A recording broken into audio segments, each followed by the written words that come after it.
Hey, Henry, how come you're home early? I thought you'd be back on Sunday. He got pissed off at me. This is my house. I can come and go anytime I want. I don't need to give you any justification for that.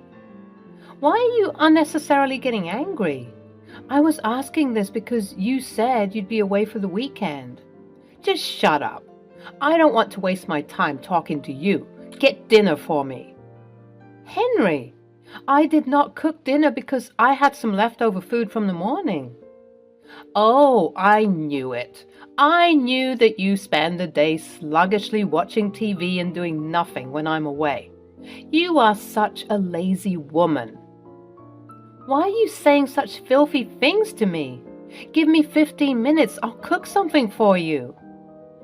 I gave this comfortable life to you, you damn ungrateful woman. Hi, my name is Martina. I'm a 40-year-old woman. I've been married to Henry for the last 10 years. I was raised by my mother single-handedly, so I started working after passing out of high school. Although my mother insisted that I go to college, I thought that it would be too much of a burden on her. I started working as a cashier in the local supermarket. Although the initial salary was low, I lived frugally and saved the most of it. I worked very hard in my job, extended the shifts, and sometimes worked in 2 shifts during peak sales seasons. Gradually, I started looking at the accounts of the supermarket as I had taken some finance classes from a friend. The owner of the supermarket was impressed by my hard work and dedication. After a while, I was promoted to the position of manager at the supermarket, where I took care of the inventory, accounts, and the staff. One day, a man lost his wallet at the supermarket and was yelling at one of my staff. I kept the wallet right here. How did it vanish? Is there no safety in your supermarket? But sir, the customers should take care of their belongings. What the hell? Hearing the commotion, a crowd gathered near the aisle. I rushed to the spot and intervened. Hello, sir. I'm the manager of this supermarket. Please come aside. Let me help you. Well, I kept my wallet in one of these racks to pick up something, and when I turned back, I didn't find the wallet. It is your responsibility to help me get back my wallet. I nodded. While he continued to rant about his lost wallet, I quickly messaged my security department to fetch the CCTV footage of the last 10 minutes of the particular aisle. I also asked them to call the local police patrol of the area. Are you even listening to me? I want my wallet, as it is stolen at your supermarket. Sure, sir. We already have captured the footage and the face of the suspect. The police will be here in a minute, and we would share the details of the suspect. By then, the police arrived and the security guard shared the details with the police. The police identified the person on the footage to be a local thief. They took the details of the man and they all left. The next day, when I was just doing my usual work at the supermarket, the same guy showed up. Hey, I didn't get a chance to thank you yesterday. Oh, did you get the wallet? Yeah. The police nabbed the thief from the other lane. He was not able to go too far. The police said that it was due to your quick reaction in alerting the police and providing them with the CCTV footage. The thief was caught, and I got the wallet back. So, thank you so much. I blushed at his kind words. Well, I was just doing my job. I'm glad that I could help you. I'm sorry that I yelled at you yesterday. I was in a panic. I'm new at this place and the wallet had my ID and credit cards. No worries, I understand. Hey, may I know your name? My name is Martina. Martina, my name is Henry. I live 2 buildings away from this place. Would you mind having a coffee with me, please? I just want to thank you for your help. This is how our story began. Henry shifted to that place a week ago, and then we accidentally met at the supermarket. Initially, I refused to go out with him, but then he insisted and I went to the nearby cafe. I liked his grateful nature. Gradually, we started officially dating. After a few months, when my rental agreement expired, Henry suggested that I move in with him. Those were the best days of my life. Before we knew it, we fell in love. Henry worked at an IT company, so he had a busy schedule, but we spent our weekends partying and enjoying our life like there was no tomorrow. We dated for 2 years. One day, I was having a regular conversation with my mom over the phone, and she told me, "Martina, after your dad passed away, I dedicated my life to your upbringing. It gives me so much joy to see you as an independent woman." "What happened, Mom? Why are you talking like this?" "Honey, I'm getting old. I'm worried that if I die, you'll be left alone as you don't have anyone else to support you." "Mom, don't worry about me. Besides, you're not dying anytime soon. You're still very young." "Honey, it's time for you to think about getting married. I want to see you as a bride before dying." I got uncomfortable with this. "Mom, stop it." Although I shrugged her off, I got tensed. When Henry saw me tensed, he asked, "Hey, what's up? Why do you look dull?" "Nothing serious." "Hey, come on, tell me." I told him about the conversation I had with Mom. After listening to this, he said, "I was also thinking about the same. Let's get married." "What? Are you sure about this?" "Yes, absolutely." I jumped on my bed with happiness and excitement. Next, we met each other's parents and told them about our wedding plans. My mom got emotional when she met Henry. "I have no one in this world except her. Please take good care of her." "Don't worry, I'll love and protect her as you did." Henry's parents were also very sweet and kind to me. We soon got married. Henry was not very keen on having a baby. He said, "I want to enjoy a carefree life with you. A baby would become a liability." But I insisted on having one, so eventually he gave up. 5 years after our marriage, my daughter Sarah was born, which completed our family. I was having a difficult time managing the baby and my work, so Henry suggested that I take a break from my work and focus on Sarah. Henry assured me that he earned well enough for the family to lead a decent life. I left my job to take care of Sarah and the house full time. Henry was terrible at household work. His house was a mess before I moved in. He always blamed his busy schedule for the mess, saying, "I'm so busy with my work that I don't get time to clean the house." So I was the one who did the household chores, but Henry helped me whenever he was free. When I was pregnant, Henry went out of his way to take care of me. Besides, he was always grateful to me to take care of the house so well. So I had no complaints. After I left the job, Henry gradually stopped doing anything at home. Even when I asked him to get some groceries while returning from the office, he refused. "Honey, I'm tired. Why don't you get it by yourself?" I did not complain to him because he was always polite, but eventually his tone got rough. Now, when I asked him for any help, he would rebuke me. "You're becoming lazy, sitting at home." I wonder what brought this change in his attitude. Initially, I thought that he was upset because I could not give enough time to him. I was busy taking care of my daughter. Before Sarah was born, Henry and I spent our weekends partying, trekking, and traveling to new places. We had an adventurous life. Now with the baby, I could not lead that life with Henry. I can't leave her at my friend's place so often. Whenever I turned down any party plan of Henry's, he would get upset and complained. That's why I didn't want to have a baby. Don't act stupid. She's our daughter. Once she grows a little older, we can get back to our lives like before. Henry loved us, but he loved his freedom more. I told him, "Honey, why don't you party or go for a trek with your friends? I'll take care of Sarah." Initially, he was reluctant to do so without me, but later he started going out without me, and that's when everything changed. As he started going out alone, his attitude gradually changed towards me.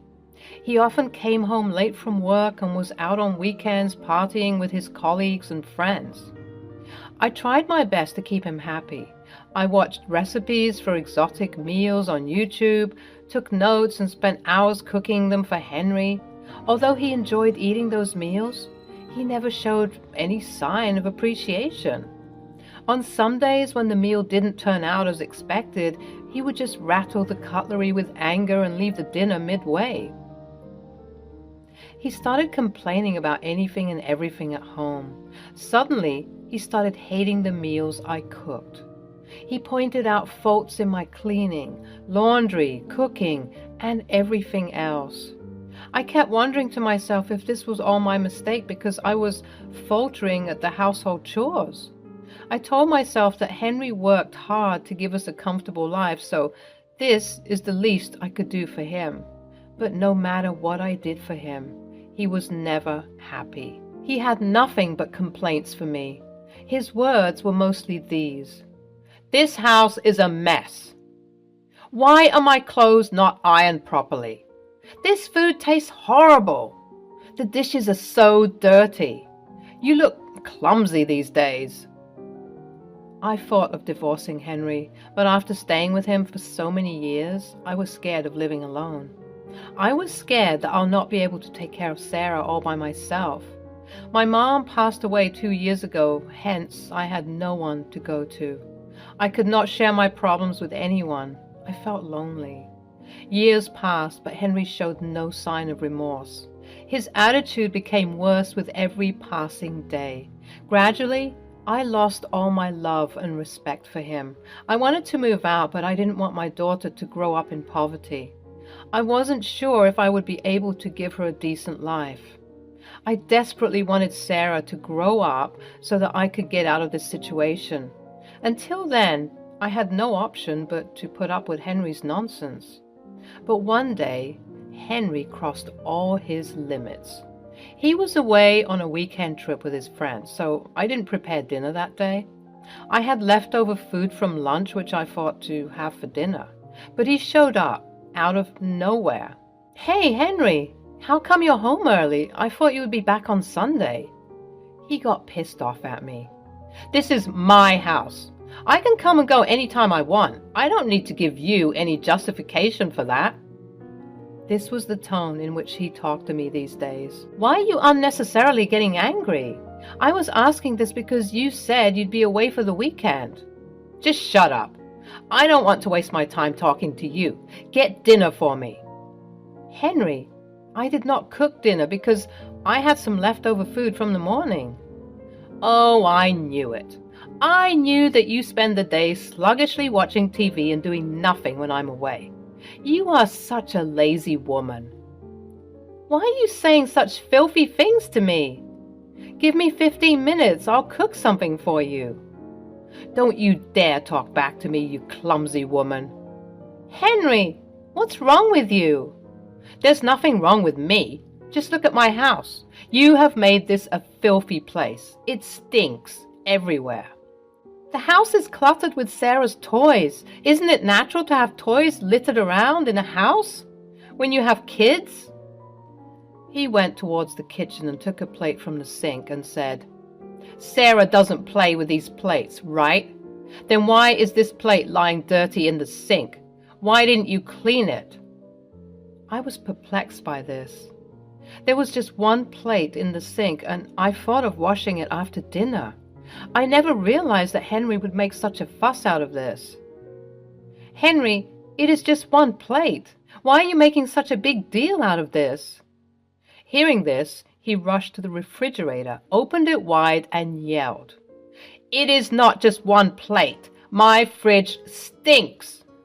He then took the stuff out from the fridge one by one and threw them on the floor, saying, "I'll throw all this trash away. You have made my fridge a trash bin."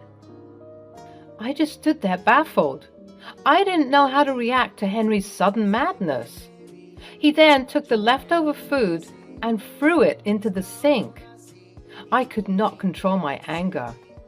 "Henry, please stop this ruckus. Your house was filthy when I moved in.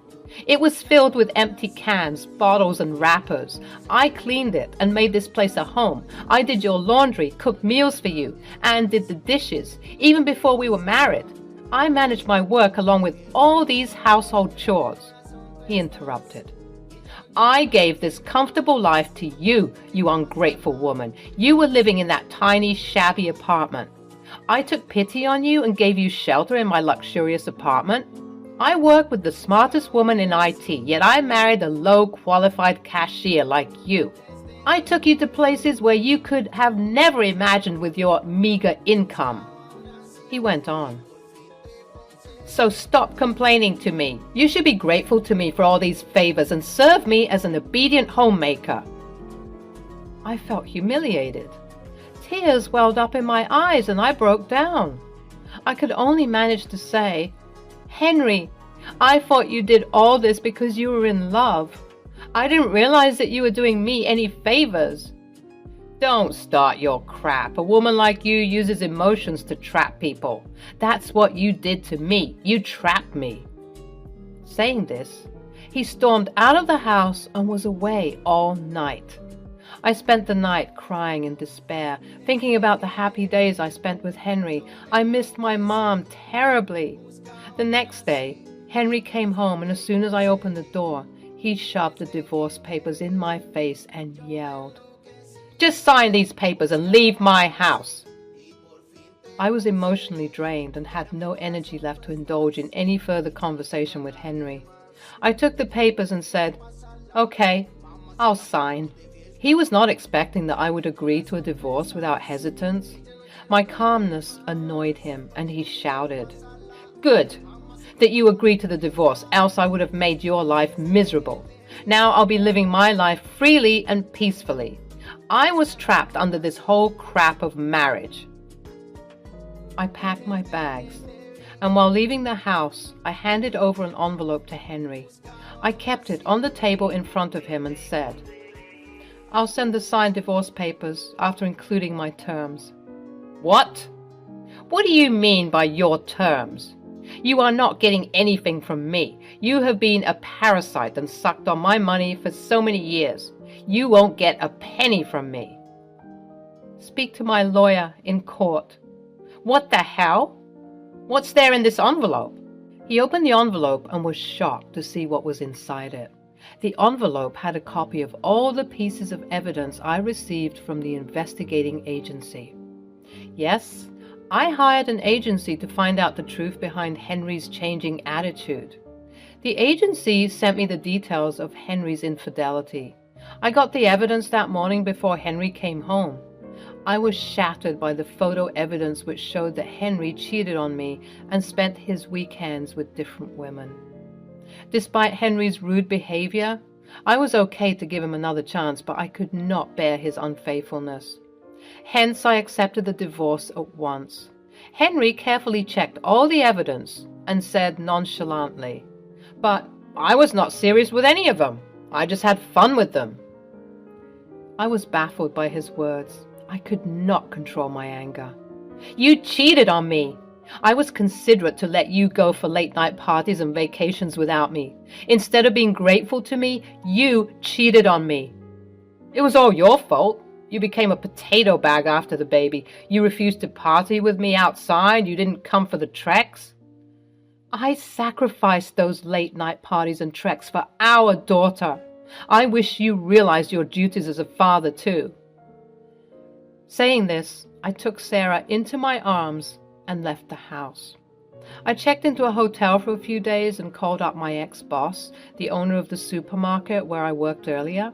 I told him about my situation and he was shocked to know this. He gave me a job in inventory management in the same supermarket. As I knew everyone there, it was not difficult for me to resume my work.